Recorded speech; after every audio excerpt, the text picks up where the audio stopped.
It's all the rage to have drone footage to add to your motorcycle trip videos. But is it really as good as the expectation? There are lots of things to consider before you set off on your adventure. And picking a decent spot to take some drone footage is the least of your worries. Right, so I've picked my spot, and now I have to unpack the drone and get all the bits put together. So I get out the remote controller, open it up, ready to put the phone into it, get the cable that connects to the phone, plug that in. Now get the phone. The phone slides into the controller, but before you do that, I need to start the application. I need to put the screen brightness up high. I need to put it into flight mode so that it doesn't interact with Wi-Fi or Bluetooth. And then finally, there, right, okay, the application started. I can now put it into the controller.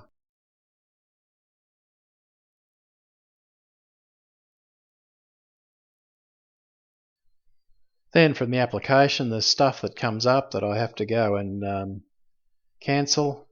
I forgot to put the screen brightness right up, so I'm doing that now. And now I can plug the other end of the cable into the phone, so the phone's connected to the remote controller. Okay, so now I start the remote controller. That takes a few seconds. Now I can get the drone out and start it. I've got a remote power pack that the drone lives in. This is really useful. It can charge the drone without being connected to anything, as it's its own power pack. And there's a spare battery there that can be charging while I'm using the drone with the other battery. With the DJI Spark, you really only get one flight per battery. So it's really useful to have the batteries charging while you're riding from one interest spot to the next.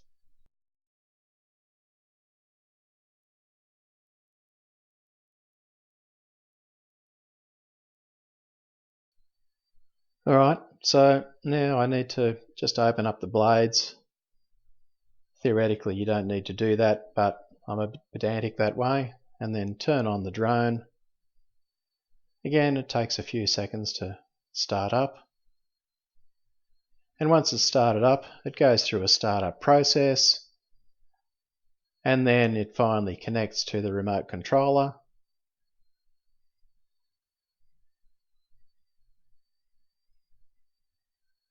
Still waiting, still waiting. Finally, I can go fly. But then there's a couple more screens that I have to go through before I can get started.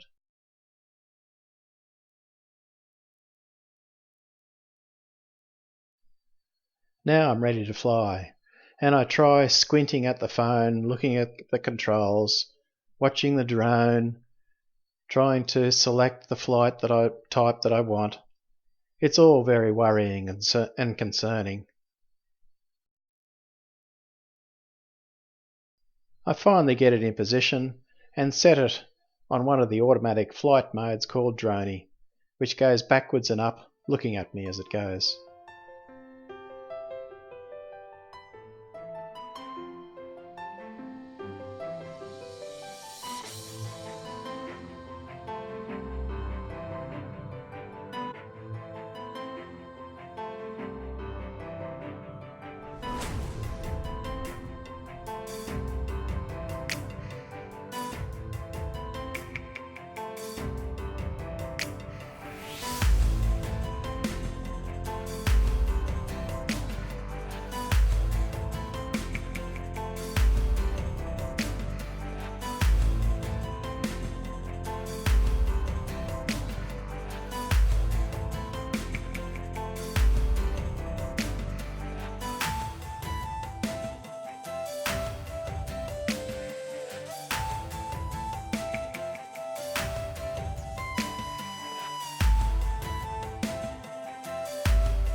Okay, so we've taken a bit of video in this spot, so we need to pack it all away again.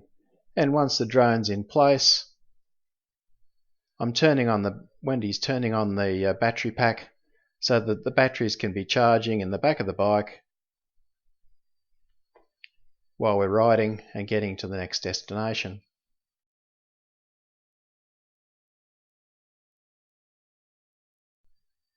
We've ridden for half an hour, but now we have to do the unpacking and startup process all over again before we can start filming.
So what's the answer to the question?